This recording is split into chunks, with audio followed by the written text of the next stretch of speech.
Hello, everybody. Hi, everyone. I don't even know how many people are in the room right now. We didn't really give a whole lot of notice to the time of change. Normally we do 9 p.m. and now we're 7 p.m., but this will at least be pre-recorded and on our Twitch stream. So we're just going to go ahead and do the intro for the podcast since all this goes to our podcast.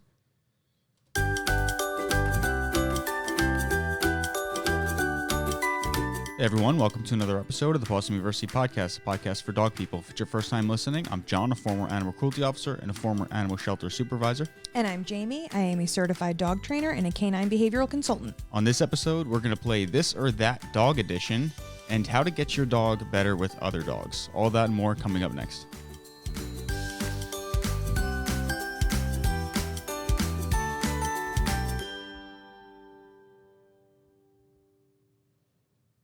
Very nice. Well done. Here we are. One shot. Happy Tuesday, everybody. Happy Tuesday. And now it's 7 p.m. So normally, like I said before, we're 9 p.m. So we did 7 p.m. tonight, thinking that more people would be available, but I think we just confused everybody. I think we did too, and unfortunately, I wasn't thinking properly, and I scheduled a ton of my virtual trainings like right beforehand, so like I was scrounging to get ready for this. Yeah, and the baby had to go down. So... Which he did. I'm shocked. He literally went down within 15 minutes, and it's way earlier than his normal bedtime, so I'm very proud of him. So I wanted to bring this up to you. I didn't tell you beforehand, mainly because we didn't have time. What? But somebody commented on our Instagram on a mental stimulation post, like a snippet from the podcast, and it was on our mental stimulation, and they were asking about the marrow bones that we always recommend. Okay. The paw-struck marrow bones. Yeah. And they said they can't find them anywhere. Okay, so... A ton of my clients have been telling me I'll have my first session with them where I talk about, everything that's going on with the dog, what our plan's going to be. We go into mental stimulation, the whole nines, physical exercise, whatever. So that's the first session. And then I meet with them like another week or two later. And lately, my clients have been saying to me, we can't find the marrow bones anywhere. They're sold out on Amazon. And I said to myself, oh, crap. Yeah. I was like, is that because of me? I don't know, because when you look at like our Amazon analytics, because if everybody uses our recommended page, it goes through Amazon and we are affiliates with them. So it helps us like cover the cost of hosting our podcast, hosting our website and everything. We make money from people buying stuff off our not affiliated. No, it's definitely not a ton. Far from it. But it keeps us going, and it we put this list together for our clients, and yeah, we get a little bit of money from it. So we do have a lot of sales. Yes, we sell a lot of marrow bones for Amazon. We do. And I literally have been saying to my clients, I said, I think that's because of me, because I don't know how much business they were getting prior to me. I literally suggested to every single client that we have, because I like them because they're bigger, they're pre-stuffed. You can take the stuff out of it if your dog is allergic or doesn't like it and reuse the bone. Right. And they're thicker than a regular marrow bone from like ShopRite or your normal grocery store. And I think before us, maybe they weren't having that much business, but they're sold out. They've been sold out since before Christmas. That's strange. So it's been going on since before Christmas. I reached out to them tonight because that's the first time I noticed. And then I also noticed that Jack and Pup, which is the other brand that we recommend, they're sold out on everything too. So I'm wondering if this is like a COVID-related shortage of, just because for a while beef there was a shortage on beef. Was there? Yeah. I didn't know that.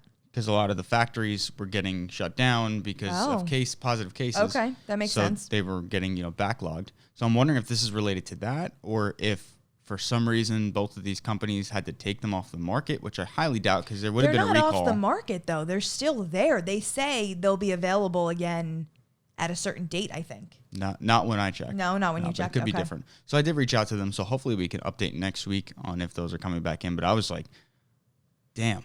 What are we going to recommend now?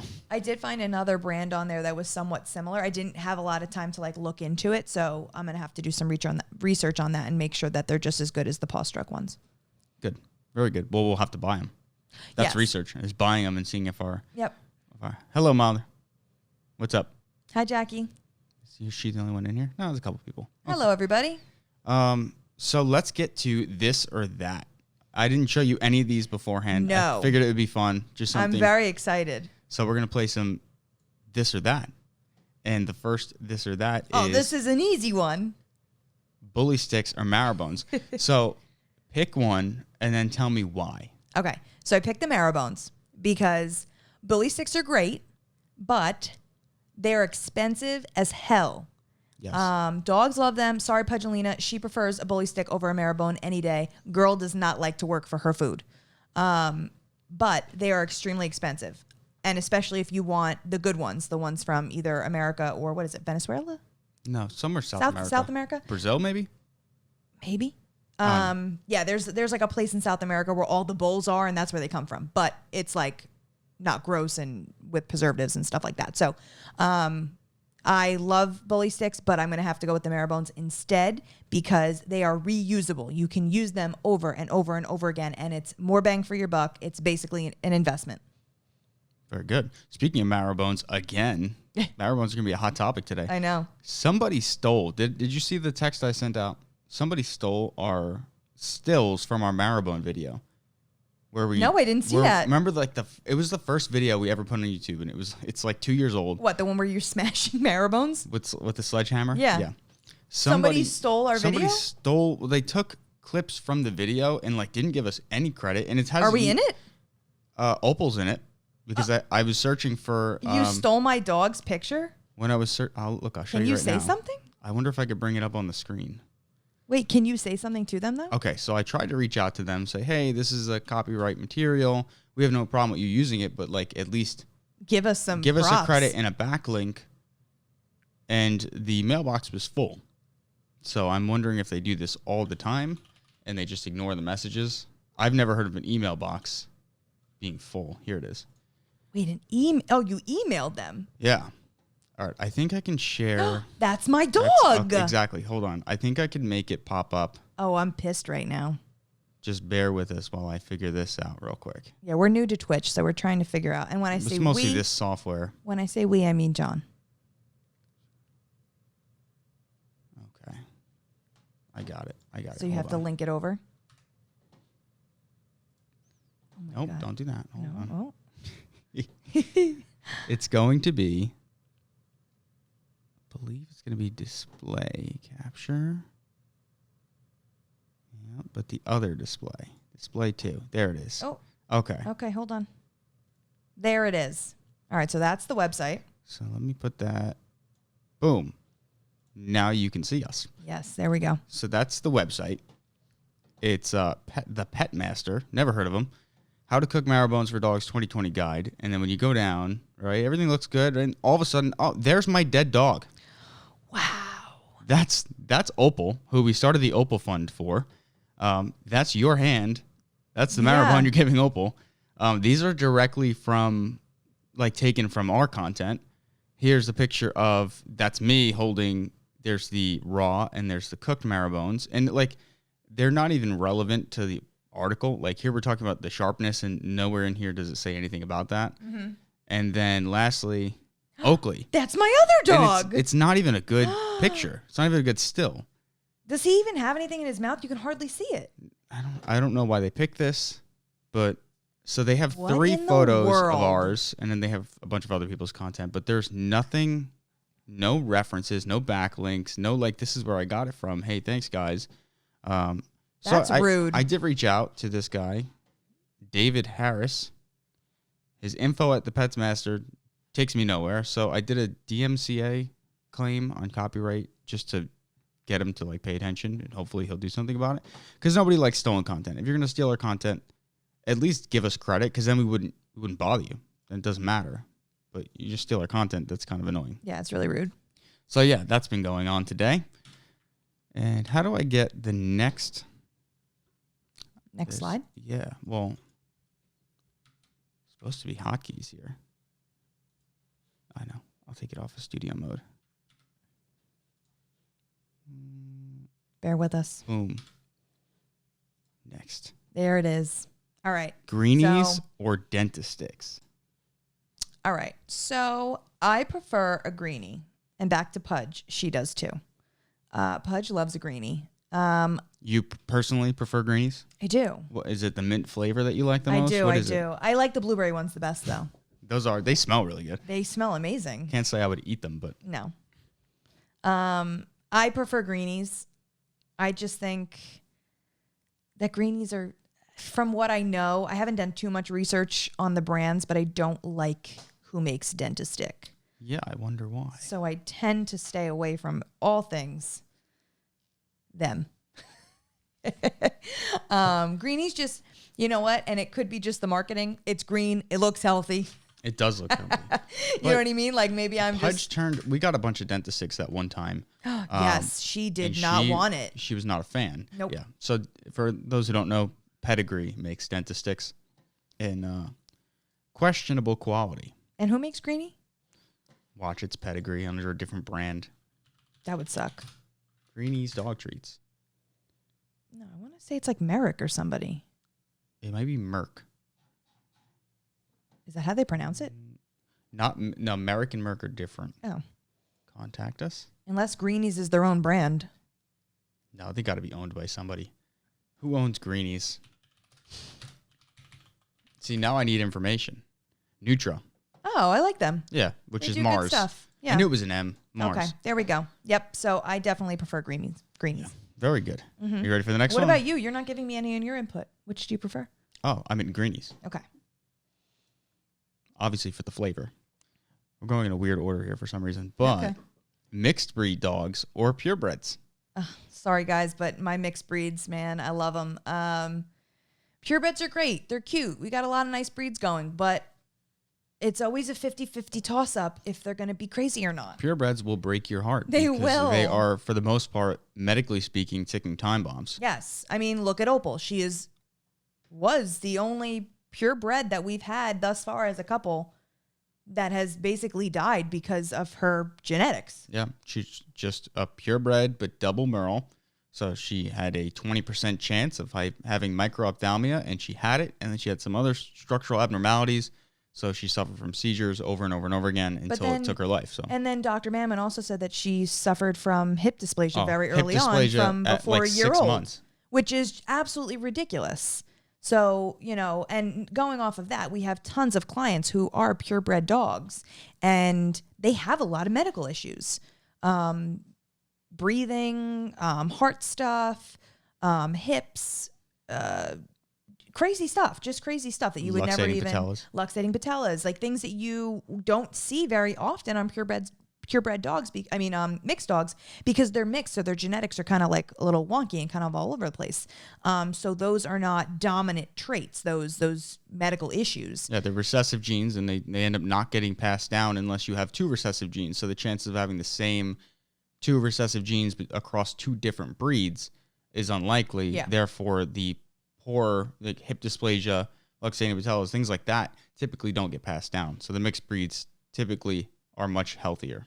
Google eyes, Bruno. That's what your mom said. Yep, Bruno was ugly. Okay, so there was something wrong with him. We have to come into an agreement that with Boston Terriers and maybe some other breeds, that there are cute Boston Terriers and then there are so ugly you're cute Boston Terriers. French Bulldogs, Pugs, Chihuahuas. Yes. There are some pugs that aren't as cute as the cute pugs.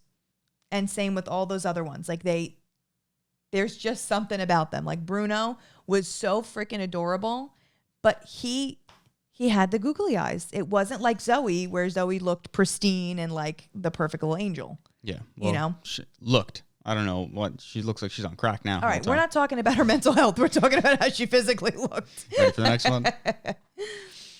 Pill pockets or throwing the pill like a treat and hoping for the best. You answer this one first. Well, obviously, my preferred is the latter, throwing the pill like a treat and hoping for the best. I think that you enjoy that because it's fun for you. I think it's like, can I do this? I think you like to see how far you can go. It's about tricking. You got to throw a real treat first, and then the pill. And then if you have another pill, another treat, just kind of keep them guessing. I don't know. I'm so the opposite from you on that, because I'm like, if they have to take a pill, at least they should get a treat in the process. They do get a treat. They get a treat sandwich. One in the beginning, one in the end. I don't know. You just don't like that it works, and then it probably doesn't work. If you I don't like tricking my dogs. So I'm going to say you're pill pockets. I am pill pockets. I need to buy more, by the way. Seniors or puppies? Oh, that's not fair. That's not fair at all. Let's hear it. What kind of terrible person are you? Which is it? No, I'm going to... God. They're so different. Puppies are crazy, though. I'm going to have to go with the seniors. Yeah, puppies are cute as long as they're not mine. Although Opal was a really cute puppy. Oh, I don't know. Let's hear it. No, you go. I'm going to say seniors. You're going to say seniors? Yeah. Yep. Well, we have 2. Wait, are they considered seniors? 8? Are they considered? Well, I don't know. We don't know how old Oakley is. Tasha and Oakley, Tasha's a senior for sure. Oakley, I think, is a senior as well. I don't know. I think he's younger than we think. Jersey Mom of 2 says, hi, guys, both. She likes both. Well, can't argue with that. Yeah, I'm going to have to say the same because they're so ridiculously different. Okay, you get one both answer. The rest of them, you need to answer. Fine. None of them are as controversial. Are you setting me up? Okay. I was originally because it was supposed to end on this, but it took a different turn. Snuffle mat or slow feeder? All right, so I love the snuffle mat. When are you going to what the snuffle mat is? Because it's a little confusing looking. It is. So the snuffle mat is basically like, they've got like this plastic woven piece on the bottom, like it's got holes in it, and then they take like pieces of felt, almost like come up like, what's it called? Turf? Would that be a good example?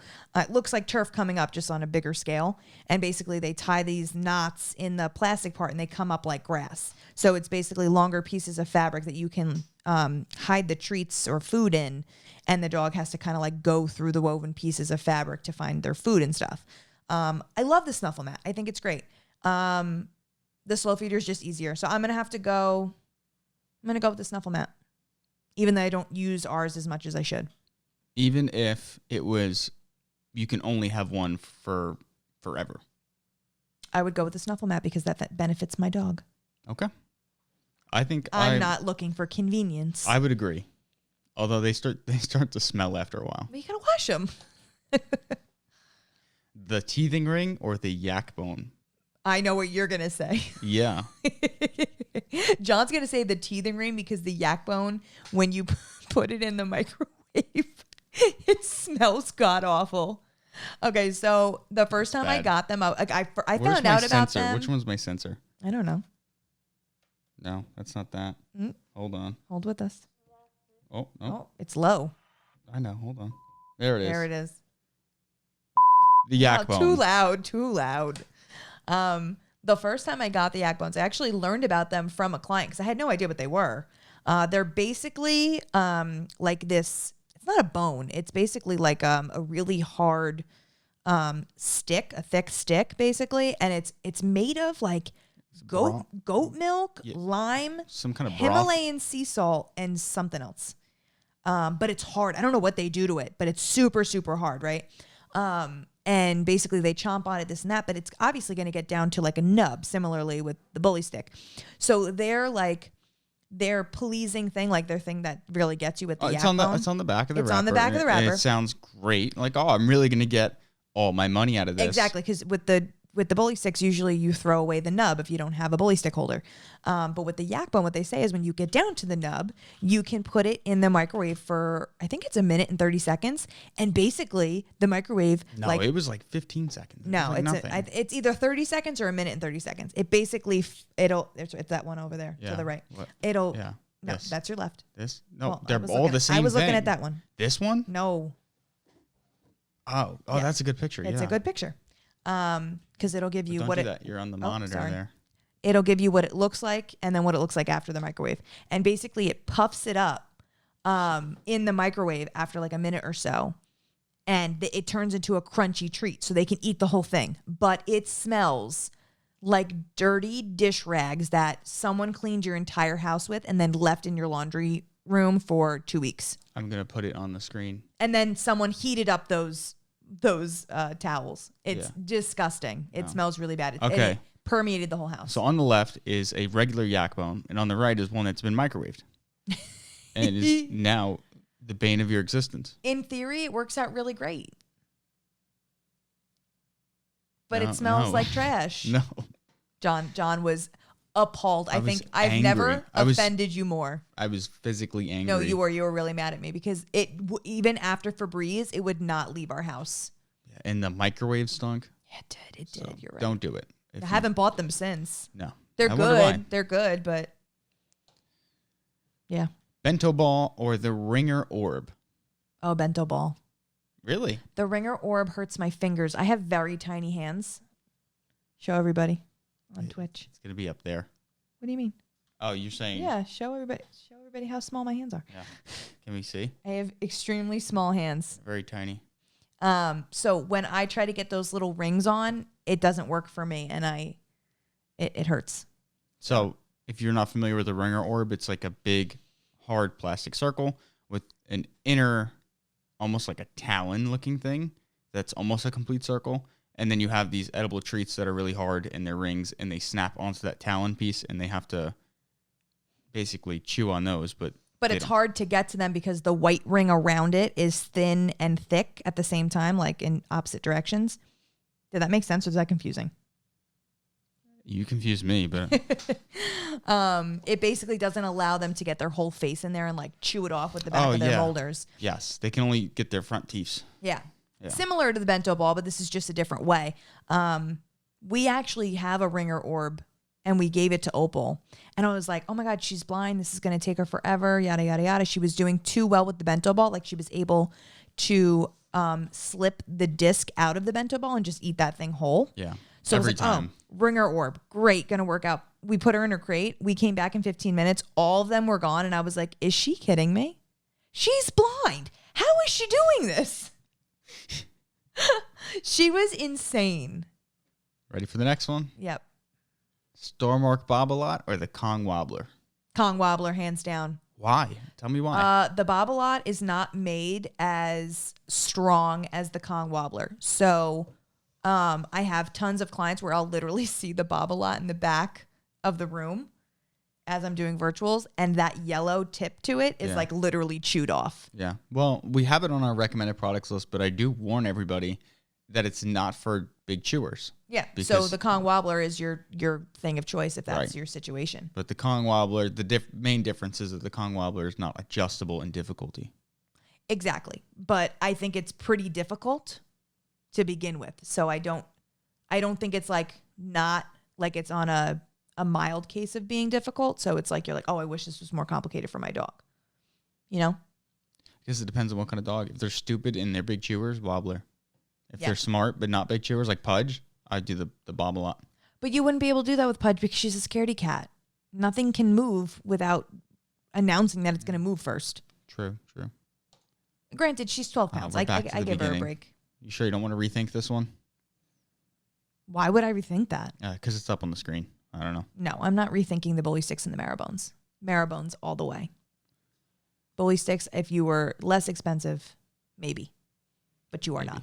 Well, that was something's penis at some point. So there's a little value in there. I love when people find out what bully sticks actually are. Why are you staring at me? I think it's hysterical. If you don't know what a bully stick is, it is actually a stretched and dried bull penis. Oh. So that's why it smells so offensive. Jersey mom of 2 said we got the Bobblot for our 4-month-old. So far, so good. Yeah, because Bobblot is superior. So you choose the Bobblot. Yes, I said that already. Oh, you didn't? I didn't hear that. Well, that's how I feel about it. All right. We have a question all the way from Canada. My 9-month-old American bully, Molly, was pooping outside when my neighbor's Chihuahua broke through the fence and attacked her.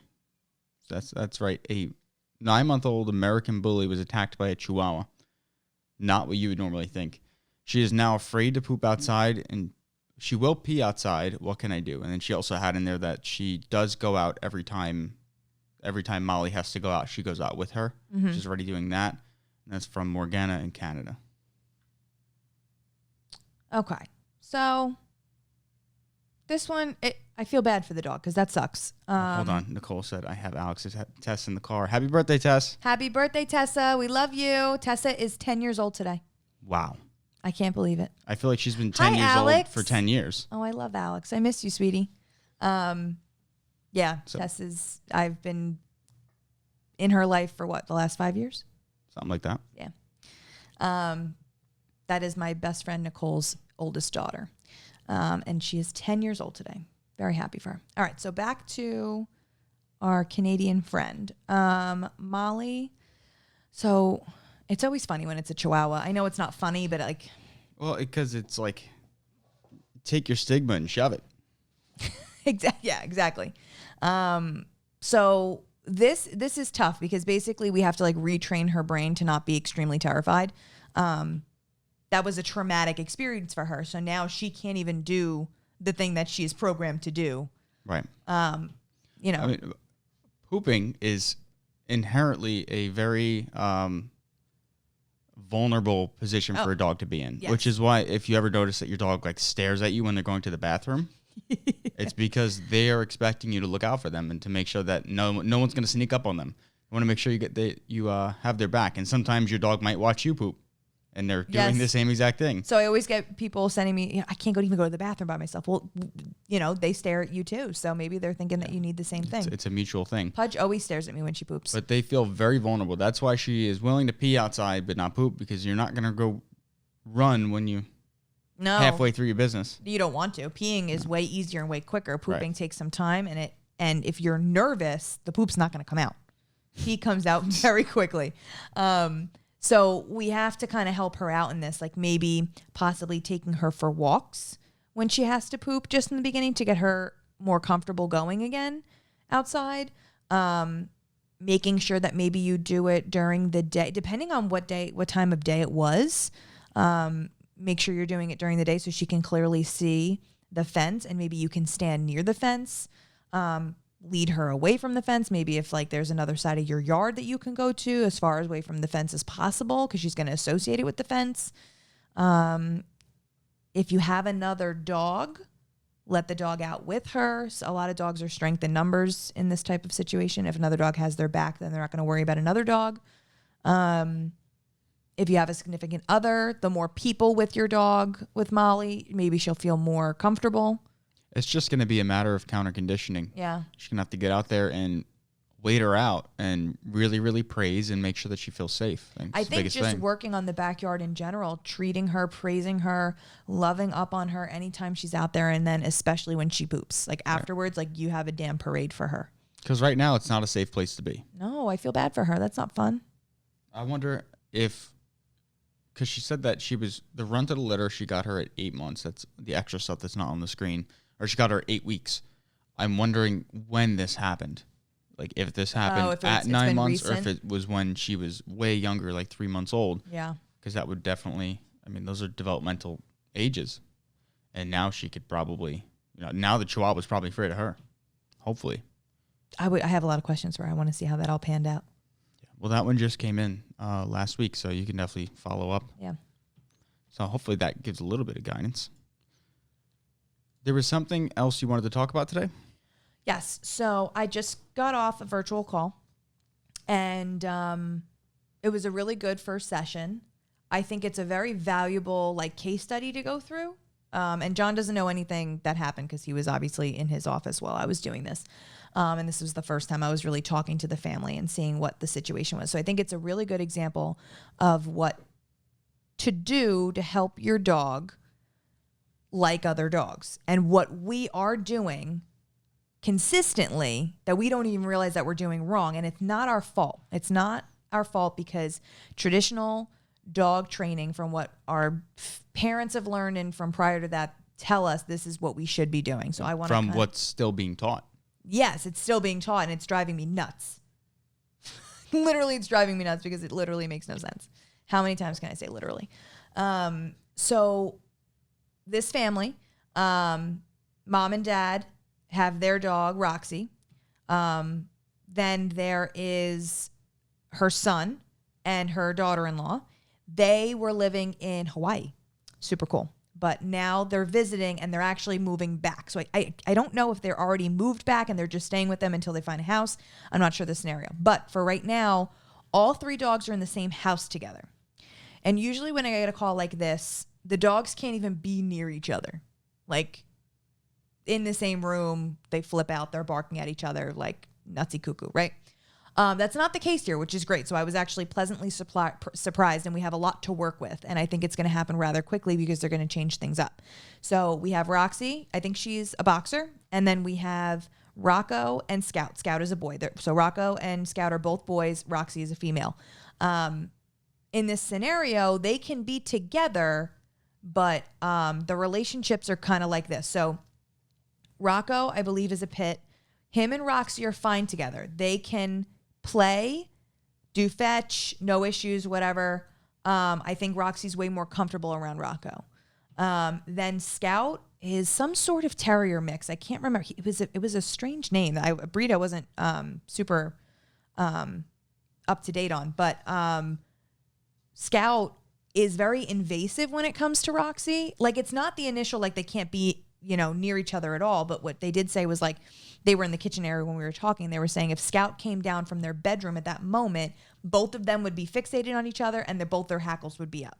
So they were both visibly uncomfortable. Outside, if they're all in the yard, if Rocco and Roxy are there and they're fine, all of a sudden Scout comes into the mix. They can all be off leash together. It's not an immediate fight, but Roxy doesn't like her butt sniffed. She's uncomfortable with dogs being behind her. She's clearly not trusting Scout. And maybe she doesn't trust Rocco either, but Rocco's not obsessive about that. Like, he's just, he can't stop. He's very interested in her. When she growls at Scout, then he gets mad. And then he'll either like lunge or something like that. And then Rocco gets involved because he's obviously going to defend his brother. And that's just, innately what happens in family dynamics. Even though Roxy may be right, Rocco's not looking at it like that. They get into scuffles, but it's nothing serious. Like, it's almost like fake biting. Like, like when the mouths are up and they're not actually like really making contact. Just open mouth. So there's a lot of like restraint being shown here. And apparently if any of the parents say stop, they will separate, which is not common. Usually it'll take like physically getting in there and removing the dogs from each other. So this was good. We have a lot to work with. So I wanted to really get down to like the bottom. Since they're able to kind of be around each other and it's not an immediate fight, I'm trying to figure out where do things go wrong? What's really happening here? So I said, is there any like reprimanding or yelling going on?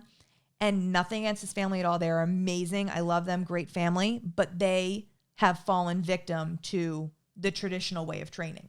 She's like, oh, yes, we'll yell at Roxy. She stops immediately. Same with Scout. They'll yell at him. And I'm like, all right, I want you to stop that. And they like looked at me like I had 10 heads. And I'm like, yes, I want you to stop yelling at them because it's not fixing anything. You've tried this before. Nothing has changed, right? So we need to get to the bottom of why this is happening. And then I went into the whole spiel of why yelling at dogs when they're uncomfortable doesn't help them.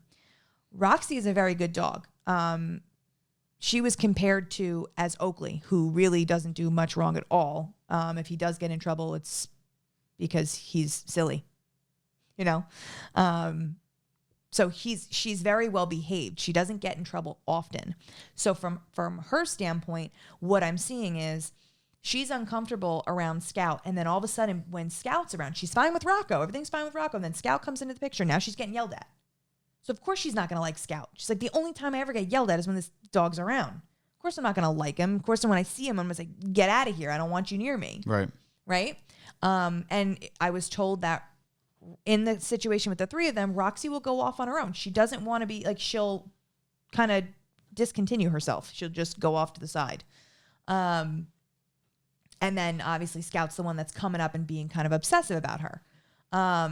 And then from Scout's point of view, I think we have an insecurity thing going on. I think that I wouldn't say antagonizing Roxy. I think he's interested in her and just wants that, like, what's the word I'm looking for? Like that instant gratification of like, be interested in me too. Just the attention. Yeah, I guess maybe he's looking at again, I haven't seen them in action. I haven't seen any videos yet, but I'm having them do that this week.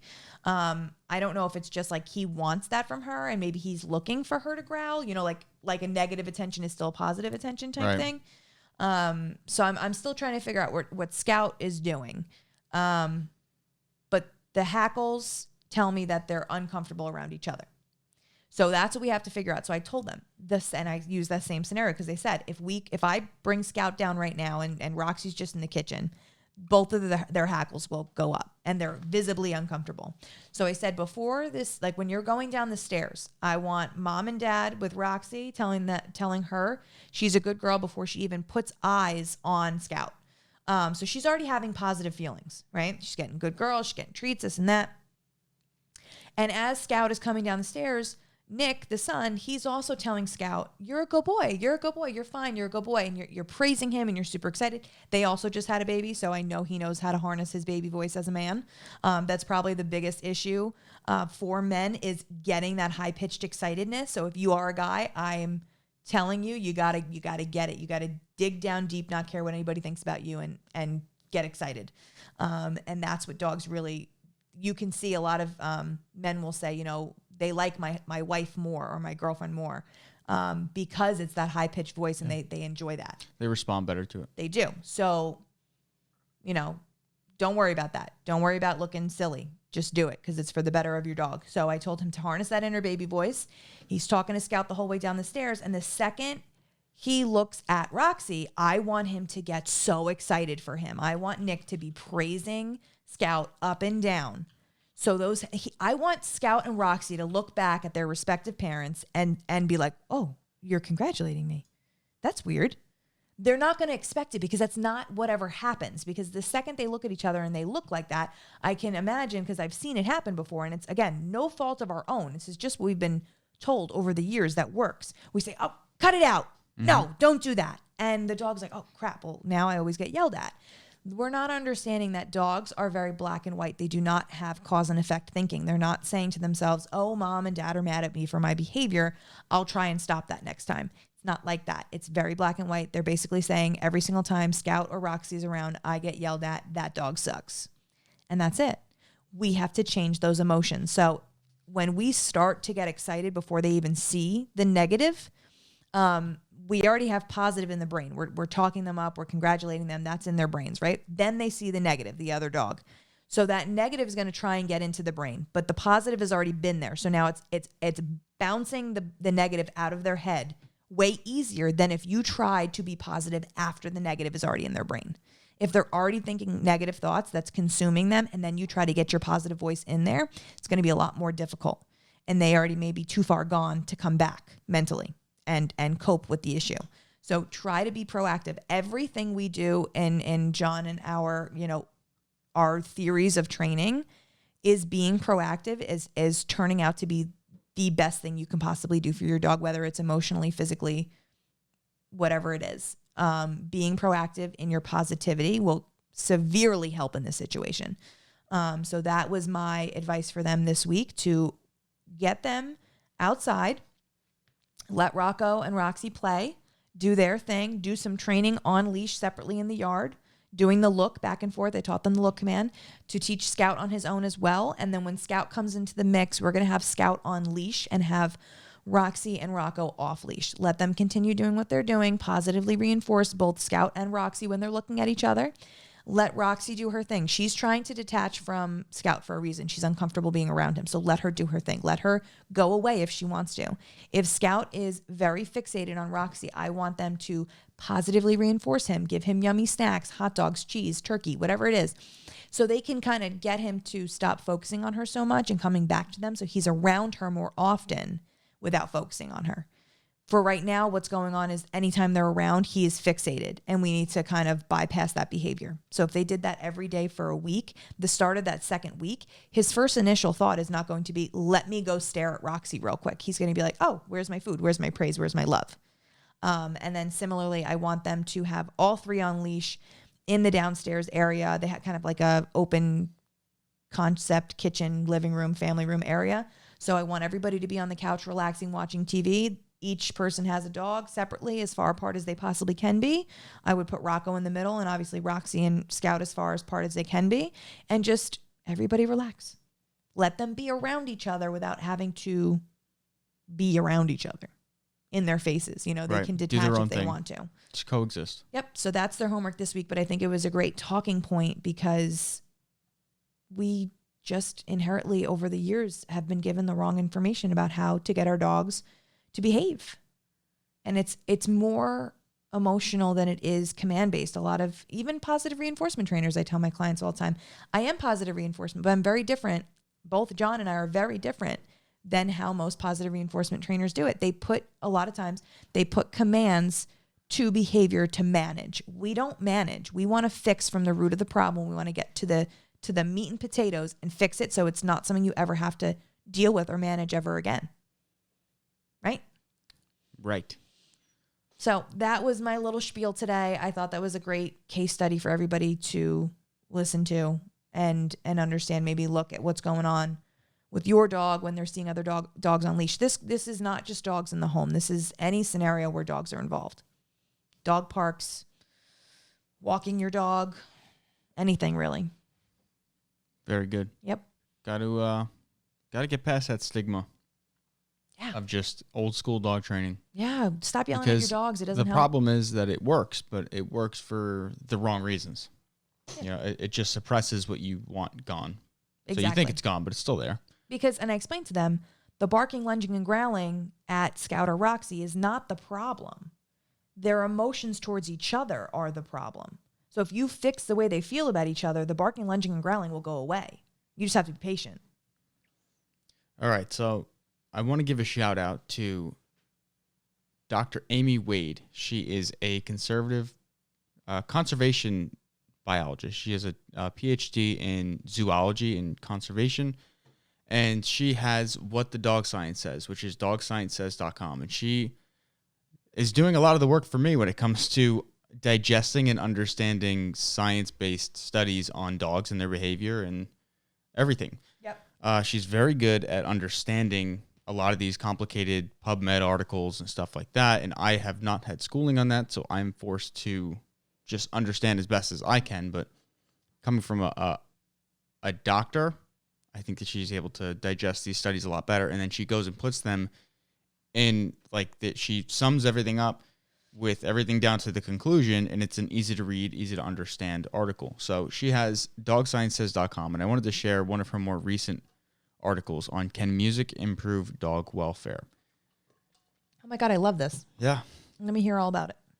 So I'm not going to try and go every single thing here. There's a lot, but we'll jump to experiments with sound. Kicked our camera. After systematically trawling the scientific literature, the authors identified 9 studies which had experimentally tested the effects of playing music to dogs. The dogs were either in shelter, vet, or police training environments and were played various types of music and or different noises. For 8 of the 9 studies, the behavior of the dogs was monitored during different sound treatments. This could be time spent resting or barking or some other behavioral indicator of stress levels. A range of breeds, ages, and genders were included. Of the 8 studies which measured behavior, 6 found that music can have a calming effect on dogs. The type of music matters, though. Only classical music was found to have a consistent calming effect. Heavy metal and rock music actually increased stress levels and indicated by more barking and higher levels of stress hormones. The sound of human voices was used as a control in some of the studies. Human voices being the strategy I use for my own dog, this was of particular interest to me. Conversational radio turned out to have no observable effect in one study, but an audiobook did have a calming effect in another study. Voices could be useful, but classical music is the more reliable stress buster. Music specifically designed for dogs is being developed and marketed. This, too, was tested in some of the studies and was found to be no better than classical music. Probably no need to fork out on the latest dog music download. Before you blast out the Beethoven. So the conclusion is music therapy can work for dogs, and the music should be classical. There are a few points to bear in mind before blasting Beethoven at your dog or installing speaker systems in dog shelters. Not all classical music is the same. Tempo and instruments played change the sound experience enormously. A study looking at the effects of playing classical music to pigs found they behave differently depending on the speed of the music and the instruments being used. Isn't Beethoven, like most of his stuff, kind of aggressive? Yeah, it's pretty depressing. Yeah, he was not a happy guy. No, I would not choose him as the classical to go for.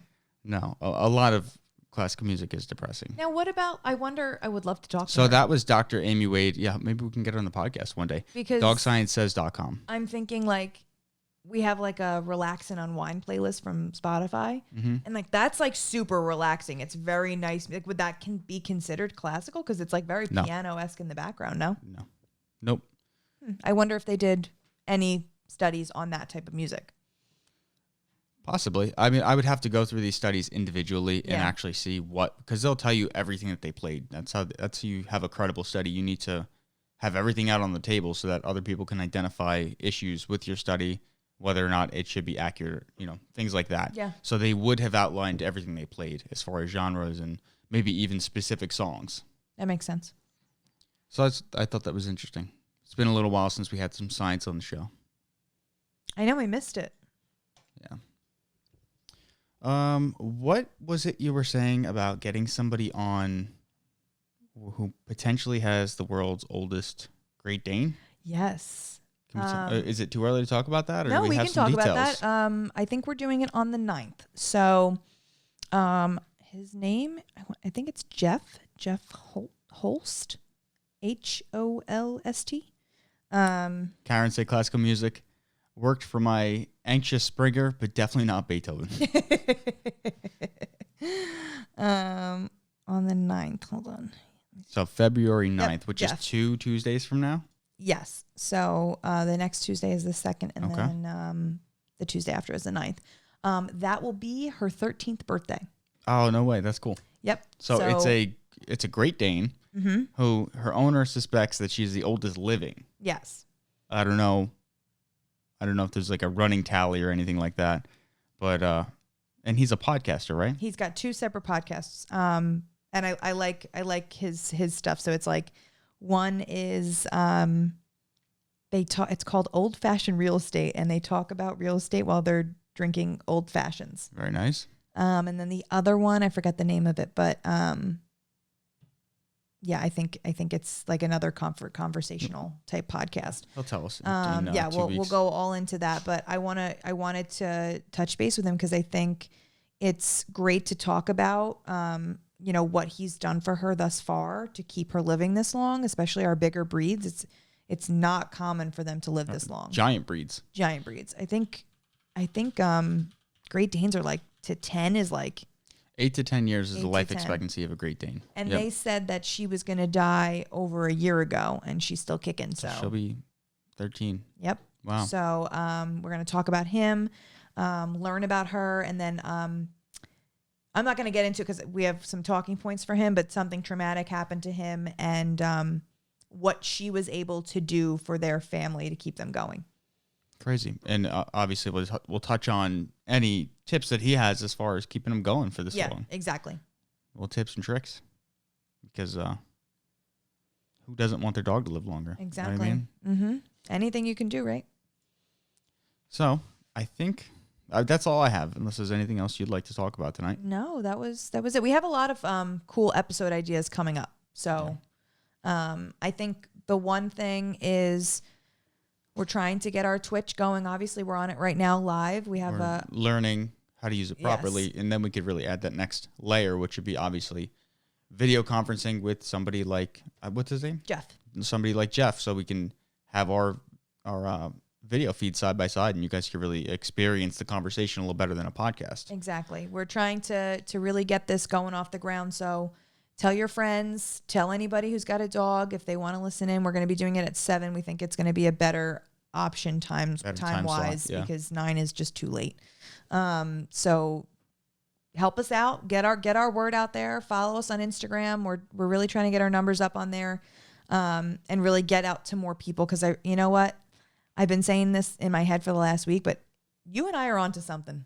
I think so. We're onto something. I want to write a book. I have a lot of things that I want to do in the future to try and help the way that people are training, because for right now, the things that we're doing, like with the guarding and dog on dog stuff, I don't know if there's anybody else out there that are thinking the way that we are. And I want to help more people make their lives easier for their dogs. There are some people I see, but nobody's putting in much work to like developing a platform to get their message out. They're just working within their circle, which is fine because we need a lot more of that.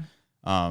But yeah, we always have people telling us from the positive reinforcement world how refreshing it is to see positive reinforcement trainers and positive reinforcement information finally have a platform and finally like get in front of people. You know, we have our TikTok is almost at 21,000 followers. Yeah, but it needs a little bit more love. It needs a little bit more love. Yeah, they don't like me for some reason. Instagram Reels, they like me. TikTok hates me. TikTok likes you. And then we also have our YouTube, which we are putting energy back into. And we're going to grow our YouTube channel. We really are. Definitely search Pawsome University on YouTube, and you can find the videos. We're doing one video a week right now. This video, which is going to play at the end of this feed very shortly, is about, is your dog's cup full? And it's basically, is your dog happy? And if not, you know, we have to what does that revisit. look like? revisit some So things. it's an actual visual representation of your dog's cup and whether or not it's full and what happens when it's not full. Please, please, please, everybody go follow us on social media so we know, we can hear from you guys. We want to know what you guys want to learn about. What are the topics that you guys need more information on? And give us your weird questions. We love weird questions. I love answering questions. Yeah. And we're also going to be on a ton of other podcasts soon, right? Yeah, we have a lot of stuff in the pipeline. up. So be ready for a lot more content. And yeah, give us your input on what you want to hear so that it's not redundant or it's not irrelevant to you. Definitely let us know what information you're looking for, because sometimes we like to harp on the big things, and the really important things are the things that encompass a lot of people or a lot of dogs, but sometimes we need to really narrow down and focus on little things that absolutely that nobody addresses. Yeah. So yeah, Instagram at Pawsome University, YouTube Pawsome University. If you're not following us on here, it should be somewhere on the screen, right down below the window. You can follow us. This way you'll get notified anytime we go live. As of right now, it's going to be every Tuesday, 7 a.m. And then this audio, PM. 7 p.m. I ain't doing Eastern anything Standard Time. Recorded-wise at 7 a.m. Unless it's the Elvis Duran Morning Show. Yes, that's different. So 7 p.m. Eastern Standard Time. And you'll be notified anytime we go live. All right. Until next week. Class dismissed.